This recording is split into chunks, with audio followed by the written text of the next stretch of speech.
Hi friends, ನೋಡಿ ಅವಳೇ ಪಿಂಕಿ. ಇವತ್ತು ಪಿಂಕಿಗೆ ಬ್ರೇಸಸ್ ಹಾಕೋಕೆ ಹೋಗ್ತಾ ಇದ್ದೀವಿ. ಇವರೇ ನಮ್ಮ ಹಸ್ಬೆಂಡು ಐಶ್ವರ್ಯ, ಇವನೇ ಲೋಕಿ. ಇವಾಗ Pinky, don't hide, show your face. We started our journey friends. ಇದು ನಮ್ಮ ಫಸ್ಟ್ ವ್ಲಾಗು. ನಂಗೆ ಏನು ಮಾತಾಡ್ಬೇಕು ಗೊತ್ತಾಗ್ತಾ ಇಲ್ಲ. ಅವ್ರಿಗೂ ಇದು ಫಸ್ಟ್ ಟೈಮ್ ವ್ಲಾಗ್ ಅನ್ನೋದ್ರಿಂದ ಏನು ಮಾತಾಡಬೇಕು ಅಂತ ಗೊತ್ತಾಗ್ತಾ ಇಲ್ಲ. ಅವ್ರಿಗೆ ಇವಾಗ ಕರ್ಕೊಂಡೋಗಿ ಇಬ್ರಿಗೂ ಬ್ರೇಸಸ್ ಹಾಕ್ಸ್ತಾ ಇದ್ದೀರಿ. ಹೆಂಗಿರುತ್ತೆ ನೋಡೋಣ ಎಕ್ಸ್ಪೀರಿಯನ್ಸ್, ಬನ್ನಿ.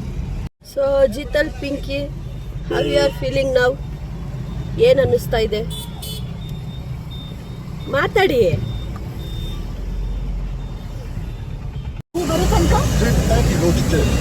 ಸೊ ಫೈನಲಿ ಹಾಸ್ಪಿಟಲ್ ರೀಚ್ ಆದ್ವಿ ಫ್ರೆಂಡ್ಸ್.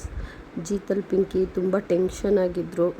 ಪಿಂಕಿ ಹೆಂಗೋ ಜೀತಲ್ನ ಕನ್ವಿನ್ಸ್ ಮಾಡಿ ನೀನೇ ಫಸ್ಟ್ ಹೋಗು ಅಂತ ಕಳಿಸ್ಬಿಟ್ಲು.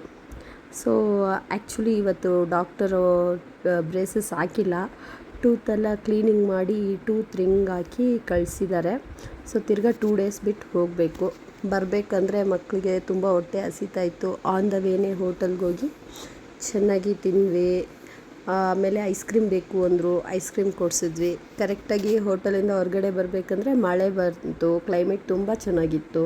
ಮಕ್ಕಳೆಲ್ಲ ಕಾರಲ್ಲಿ ಒಂದು ರೌಂಡ್ ಹೋಗೋಣ ಅಂತ ಹೇಳಿ ಇದು ಮಾಡಿದ್ರು. ಸೊ ತಿರ್ಗಾ ಊರೆಲ್ಲ ಸುತ್ತಕೊಂಡು ಹಾಡು ಕೇಳಿಕೊಂಡು ಆರಾಮಾಗಿ ಮನೆ ರೀಚ್ ಆದ್ವಿ ಫೈನಲಿ ಸೇಫಾಗಿ. ತಿರ್ಗಾ 2 ಡೇಸ್ ಬಿಟ್ಟು ಬ್ರೇಸಸ್ ಹಾಕೋಕ್ಕೆ ಹೋಗ್ತೀವಿ. ಆವಾಗ ಎಲ್ಲ ಏನಾಗುತ್ತೆ ಎಲ್ಲ ಹೇಳ್ತೀನಿ. ನನ್ನ ವ್ಲಾಗ್ ಇಷ್ಟ ಆಗಿದ್ದರೆ ಲೈಕ್ ಮಾಡಿ, ಕಮೆಂಟ್ ಮಾಡಿ, ಸಬ್ಸ್ಕ್ರೈಬ್ ಮಾಡಿ. Thank you all. See you all in next vlog. Bye bye.